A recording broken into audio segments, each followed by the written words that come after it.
I'm Dennis Anderson along with Julie Zenner. Here's what's coming up on Almanac North. MNDOT proposed a new alternative this week for the Highway 53 relocation project. The highway between Eveleth and Virginia has to be rerouted so that mining companies can get to the ore underneath the roadbed. Well, the Great Lakes Aquarium unveiled a new exhibit this week just in time for summer tourists. We'll have the week's top business news and find out what was selling in the Park Point rummage sale 25 years ago. It's all coming up next on Almanac North.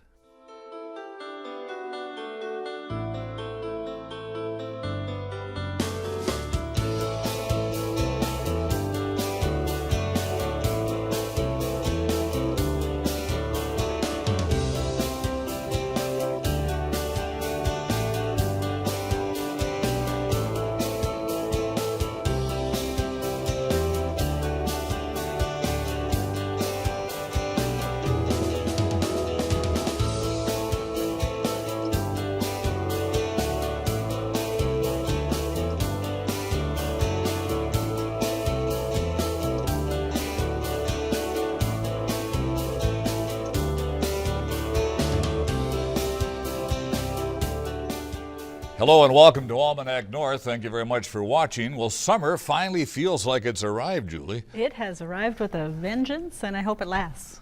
Hope maybe the weekend will be outdoorsy for most folks around here. Well, we do have appropriate topics for summertime: tourism and road construction. Oh, that's right, Denny. The Minnesota Department of Transportation has a major decision upcoming determining what alternative is the best for rerouting Highway 53 between Eveleth and Virginia. MNDOT has been holding public meetings every 2 weeks to keep officials and citizens in the loop during the planning process. A number of alternatives are in the running, including a new route revealed this week. Well, joining us with the latest is Roberta Dwyer, the Department of Transportation's project manager for the Highway 53 relocation. And Roberta, welcome back. Thanks for being here. Thanks for having me. For those who haven't been following this issue, why is it necessary to reroute the highway? Back in 1960, when Highway 53 was made a 4-lane highway, the then Department of Highways entered into an agreement with U.S. Steel that they would relocate the highway in its current location if it ever needed to be moved in the future for mining. And we have received notice from the now Cliffs Natural Resources, who now own the rights to that area, that they will be mining in there in the near future, and we need to relocate the road by May of 2017. So does the mining company then help with this? Do they kick in some of the money to relocate it because they're benefiting, or what's the relationship there as far as getting this done?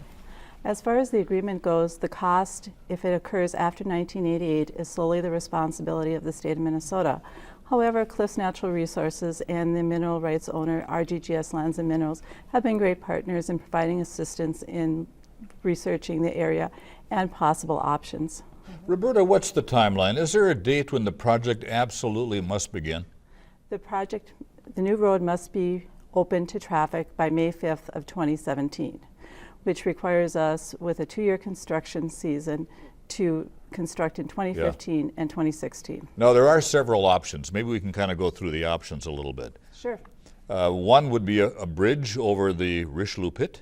There is one option known as E2, which would be a large bridge over the Richelieu Pit north of the existing highway, as you can see on the graphic there.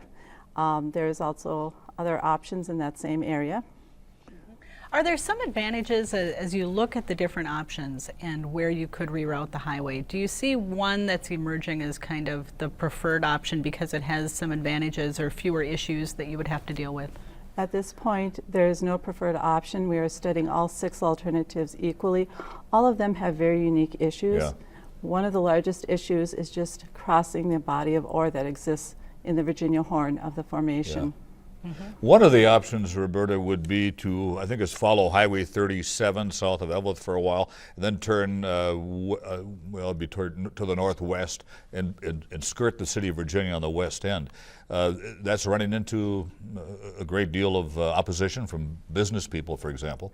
Right, there is a great deal of opposition to the westerly route. It is the one option we're studying that does not cross the ore formation at all.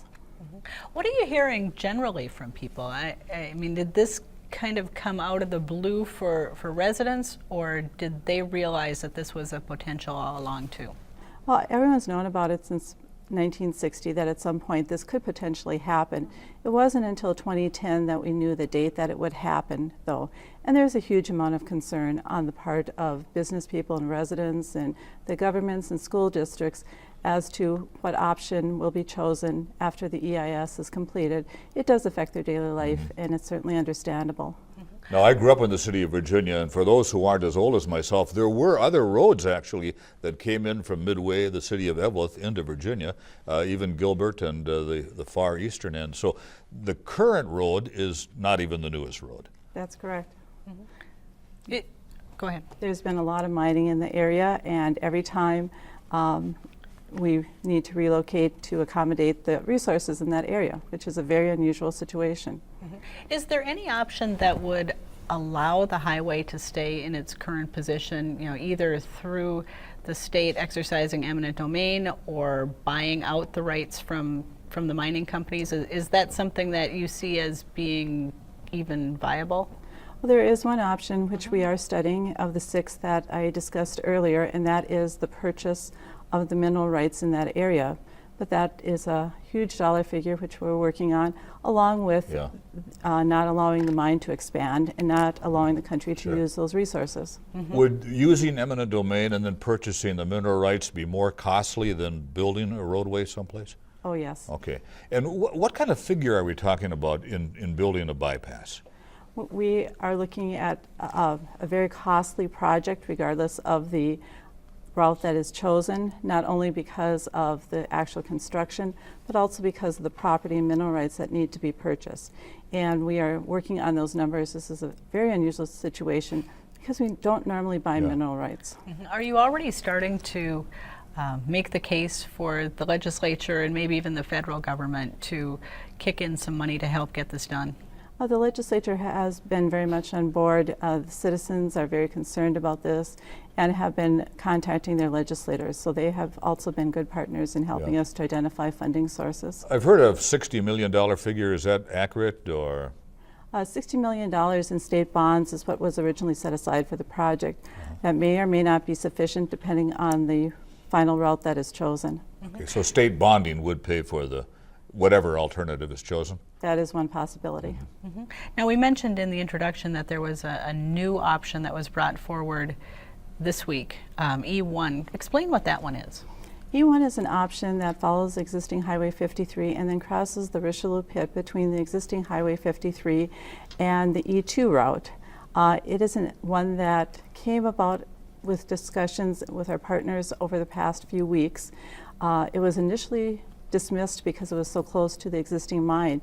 But it does appear that there is an area there that has been totally mined out and maybe a good area for us to place a road. Might make mention that the water that you see there at the top of the screen, the body of water, is actually the Richelieu Pit. And that does fill with water, doesn't it? So that does fill with water. It's actually a number of different pits that all fill together. And there is an area of high ground through there, which may be a good option for a road. Would that also include some fill, though? Would they need to do some filling with dirt if they use that option?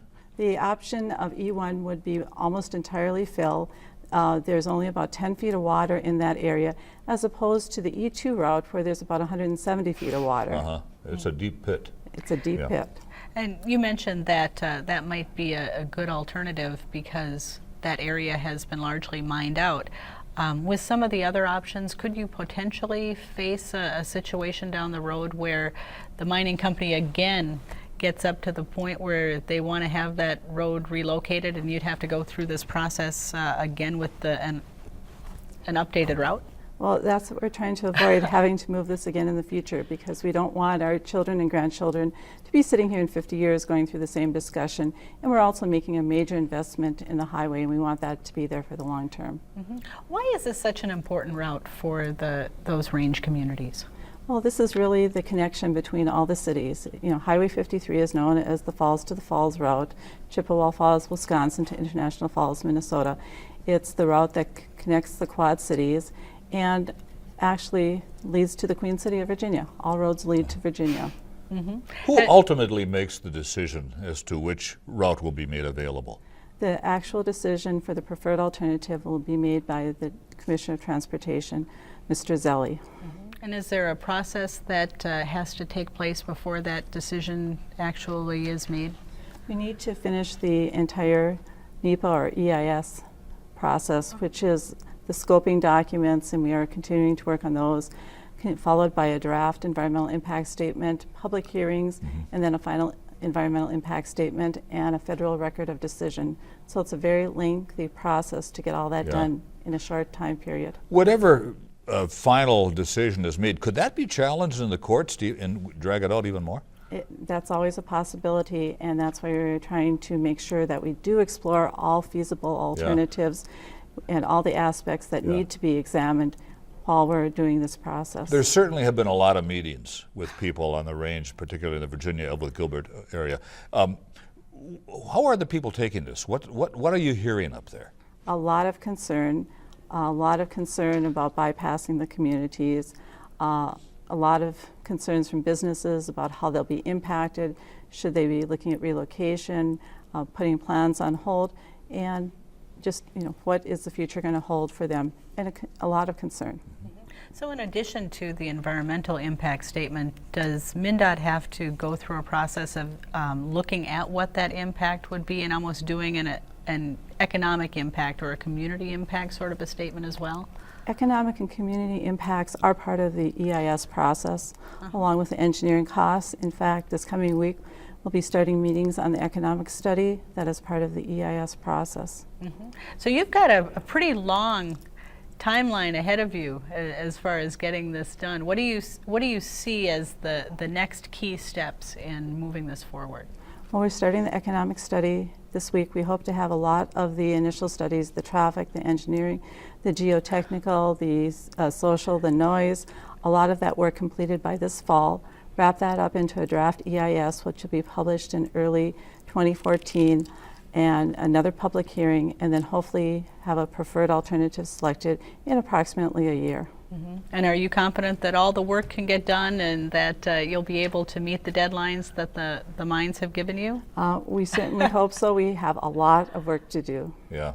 Okay. All right. Well, like you said, you hope this doesn't happen again down the road a piece. That's right. All right. Okay. Thanks, Roberta. Thank you so much. Thank you.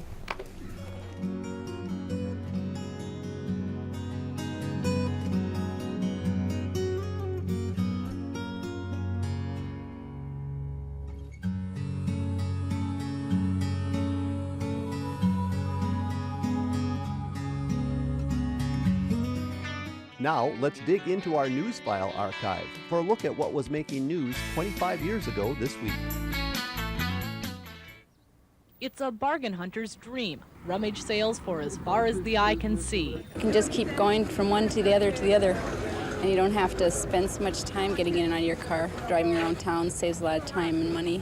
I decided to bring the stroller just in case we found some bargains, and she did start out in the stroller, and she's kind of gotten moved out of it. So. The Park Point Rummage Sale has become an annual event. It began as a byproduct of the Park Point Art Fair. Residents would hold sales and snag fairgoers on their way out the point. When artists became annoyed, a separate weekend was set aside for a community sale.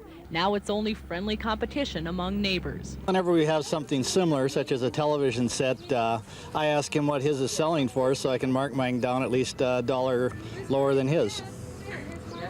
Does that seem to work for you? No, he sold his television set before I sold mine. Some of the items up for sale are old standbys, kids' clothes and kitchenwares. But there are also some oddities which catch the eye. For one man's trash is another man's treasure. Ceramic bedpans are a real unusual item this year that seems to be real hot. There are multiple uses for a ceramic bedpan. Certainly they're great for growing flowers, and if you'd want to put one in your living room, that would be a great conversation piece. The popularity of the community sale has caught on more with each passing year, and it's doubtful that future generations will sell out the tradition. Julie Zenner, KDLH News.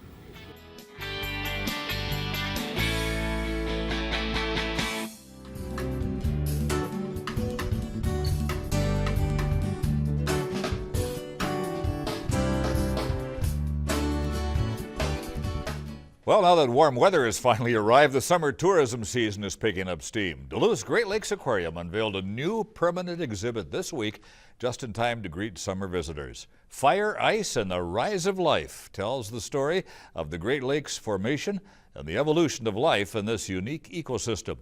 Joining us to talk about the new exhibit is Sarah Erickson.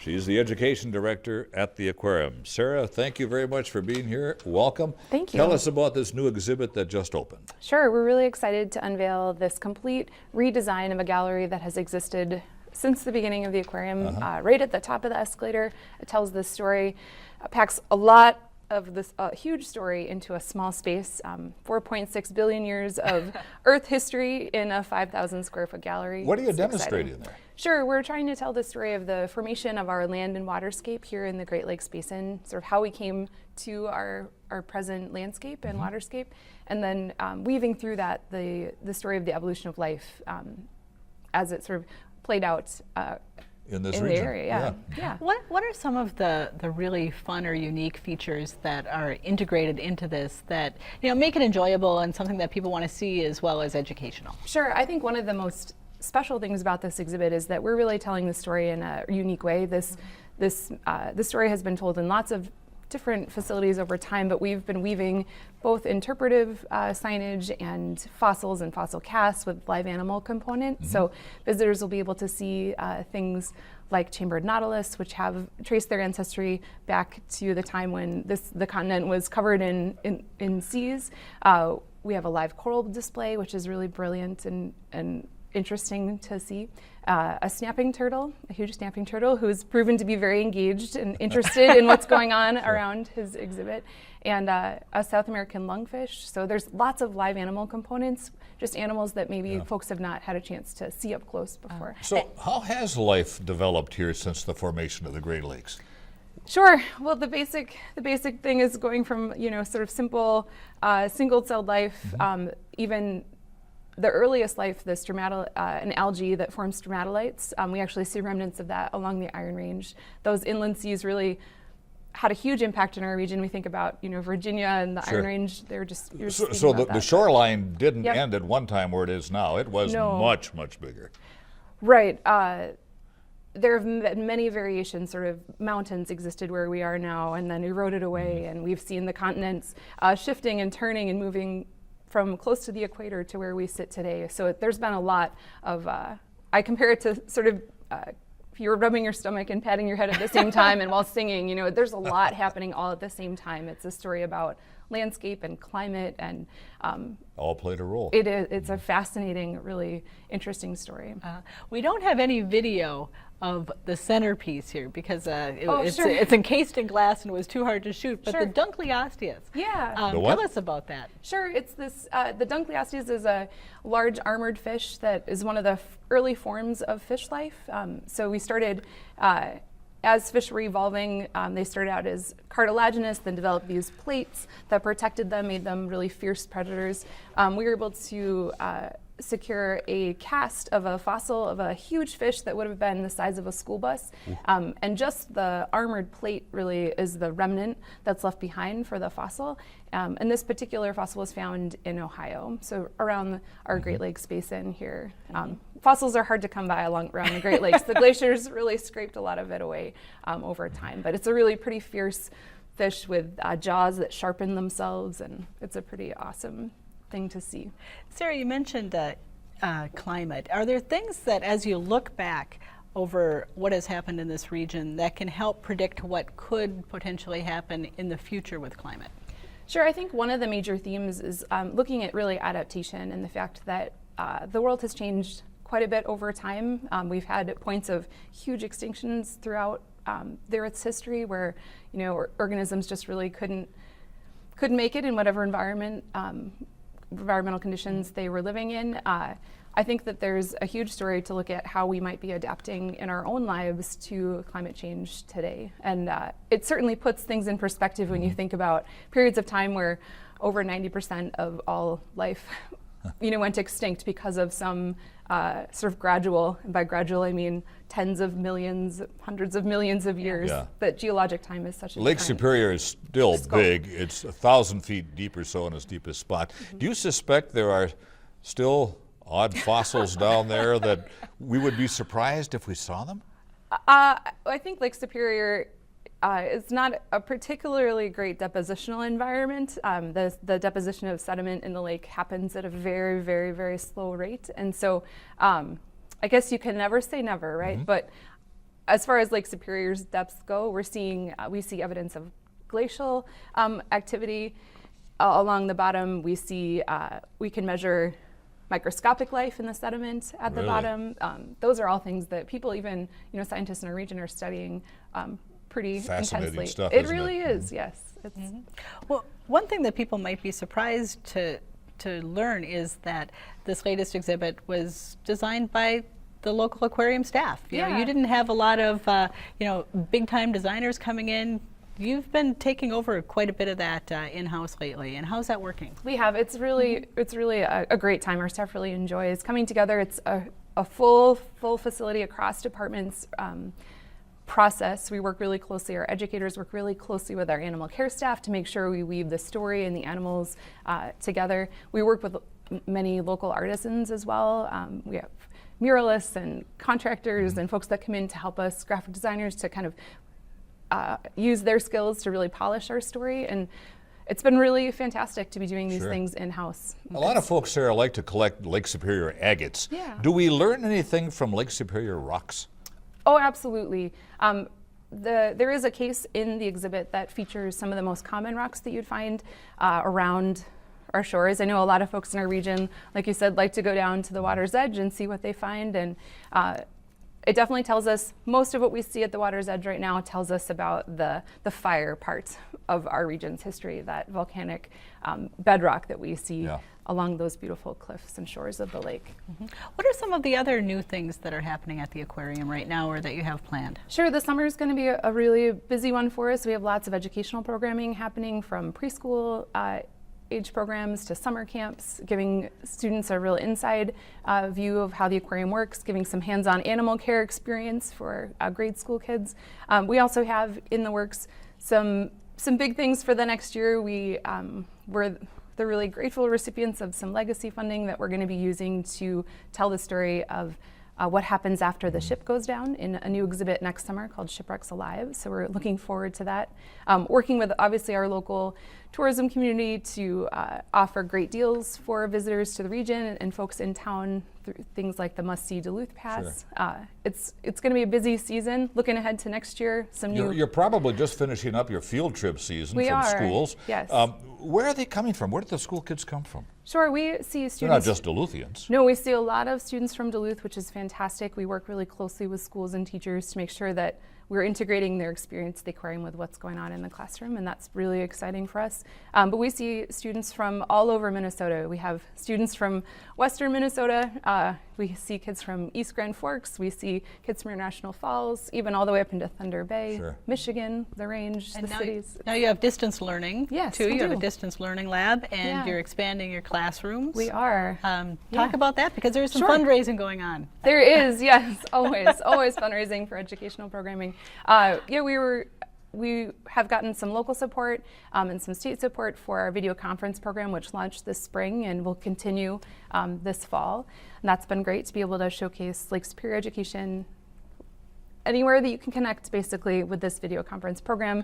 And we also received a grant from the Minnesota Power Foundation to expand our classroom space and expand a teacher resource center. So really taking that core mission of the aquarium that has always existed and really giving it room to grow, which is exciting. Wonderful. Yeah, so we have a challenge grant right now with that Minnesota Power. Good for you. Sarah Erickson, thank you so very much. Thanks for having me. I appreciate it.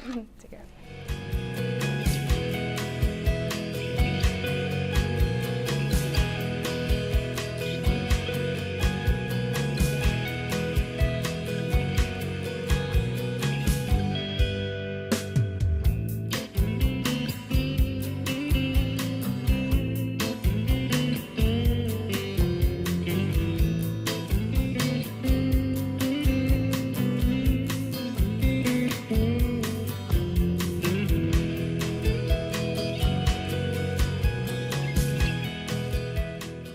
It's time now for a look at the week's top business stories from Business North. An effort to salvage old-growth timber at the Globe Elevator in Superior was halted by the main lender Monday after the borrowers defaulted on their loan.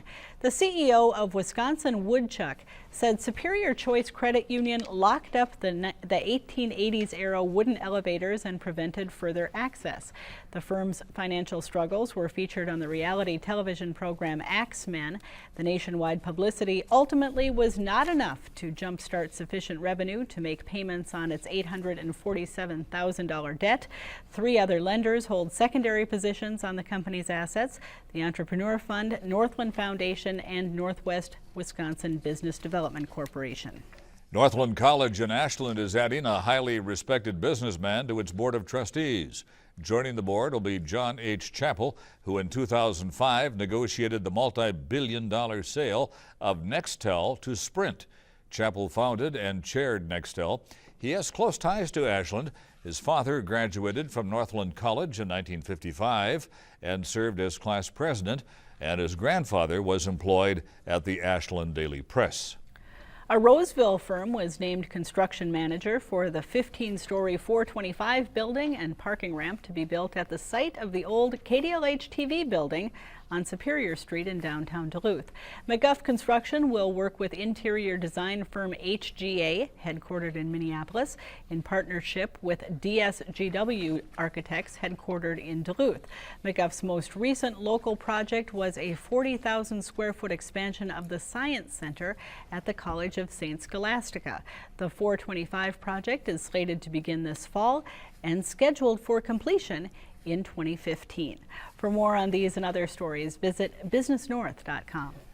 So, do you have a comment on our show? Dial 218-788-2849 to leave a message or send an email to almanacnorth@wdse.org and visit the WDSE website for archived programs and the latest news and information from the station.